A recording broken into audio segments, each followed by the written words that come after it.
चुनाव की बात कर रहे हैं। सुपड़ा साफ हो जाएगा। सुपड़ा महागठबंधन का हमारे मुख्यमंत्री जी समाधान यात्रा में निकलते हैं और बिहार की सबसे बड़ी समस्या तो खुद है। वसूली करने का काम चल रहा है। नीतीश जी को पता है, लेकिन पता नहीं कौन सी मजबूरी है उनकी। तो सरकार की नीयत खराब है।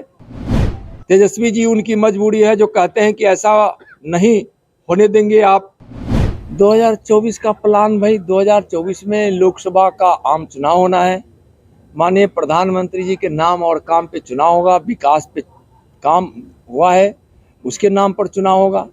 और पहली बार आज़ादी के बाद इस देश से गरीबी घटी है। इंफ्रास्ट्रक्चर इतने बड़े पैमाने पे बन रहा है जिसके माध्यम से करोड़ों रोजगार सृजित हुए हैं और करोड़ों रोजगार सृजित हो रहे हैं। पहली बार किसानों की आमदनी को दुगनी करने की योजना जो प्रधानमंत्री बनने के पश्चात जो लिए थे, आज एमएसपी में बढ़ोतरी हुई है। सिंचाई बिजली के माध्यम से हो ताकि सिंचाई में कम लागत हो, किसानों को अपने स्वेच्छा के हिसाब से उसको मार्केट मिल जाए, इस प्रकार की व्यवस्था हो रही है। और किसान सम्मान निधि में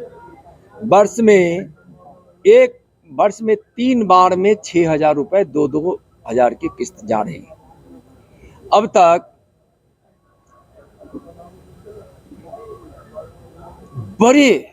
बड़ी राशि के रूप में देश भर के किसानों को में गया और बिहार की में। आयुष्मान भारत से गरीब परिवार का इलाज हो रहा है। इस प्रकार से रेल की योजना, सड़क की योजना, शिक्षा की योजना, आयुष्मान भारत की योजना, स्वास्थ्य की योजना, सिंचाई की योजना, इन सारी योजनाओं पर केंद्रीय बजट में प्रावधान हुआ। इनको पता ही नहीं चल रहा है। हमारे मुख्यमंत्री जी को समाधान यात्रा में निकलते हैं और बिहार की सबसे बड़ी समस्या तो खुद है। जनता जान रही है। और जब आप देखेंगे तो जो पैसा आता है, अभी भी देखे होंगे कि कल माननीय सीतारमन जी का जो आया था कि 92 करोड़ रुपया इनको मिलने वाला है, जो जीएसटी के क्षति के रूप में जो पूर्ति के लिए दिया जाता है। चुनाव की बात कर रहे हैं। सुपड़ा साफ हो जाएगा। सुपड़ा महागठबंधन का इस देश के गरीबों ने, बिहार के गरीबों ने अपना मसीहा माननीय प्रधानमंत्री जी को स्वीकार कर लिया है। अभी आप देखे होंगे कि जो कोरोना काल में जो अनाज गरीबों को मिलता था, उसको अतिरिक्त अनाज मिलता था। कोरोना को लगभग इस देश ने पराजित कर दिया है। तो प्रधानमंत्री जी क्या किए कि पीडीएस की दुकान में जो उनको अनाज मिलता था, शुल्क देकर, पैसा देकर मिलता था, प्रधानमंत्री जी ने उस पैसे देकर जो अनाज गरीबों को मिलता था उसको उन्होंने फ्री कर दिया, मुफ्त कर दिया। और उन्होंने कहा कि यह हमारी गरीबों को समर्पित है, मेहनत कश इंसानों को समर्पित है। अब जो राशन की दुकान से अनाज मिलेगा वो अब मुफ्त मिलेगा। तो इतने बड़े योजनाओं को प्रधानमंत्री संकल्प के साथ गरीब कल्याण के लिए लगा रहे हैं, जन कल्याण के लिए लगा रहे हैं, विकास के लिए लगा रहे हैं। अगला चुनाव विकास पे होगा और कहीं भी कोई दिखाई नहीं पड़ेगा। तुष्टीकरण की नीति देश को और राज्य को भी बहुत कमजोर किया है।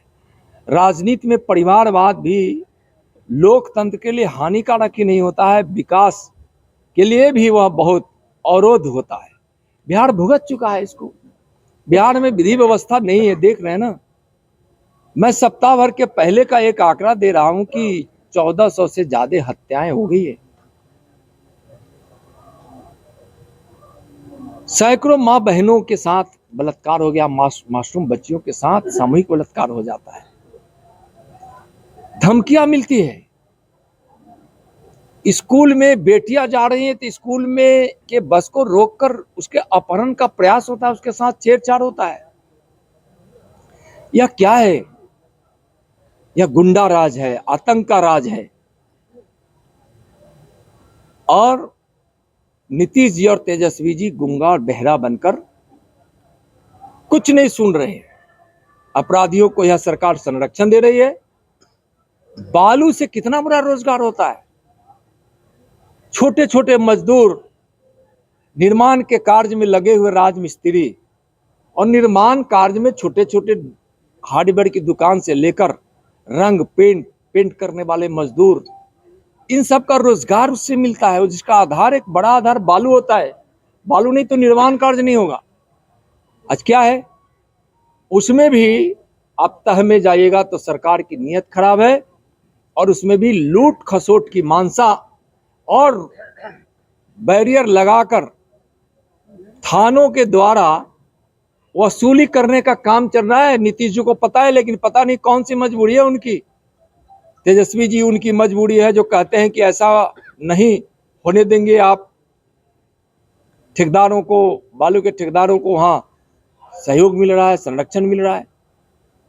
आप यहाँ देखिए, इस प्रकार से बिहार त्रस्त है, त्राहिमाम कर रहा है, यहाँ से पलायन हो रहा है। उद्योग धंधा लगाने के लिए यहाँ कोई आ नहीं रहा है। तो आज बिहार के विकास में यह बाधा बनी हुई सरकार है।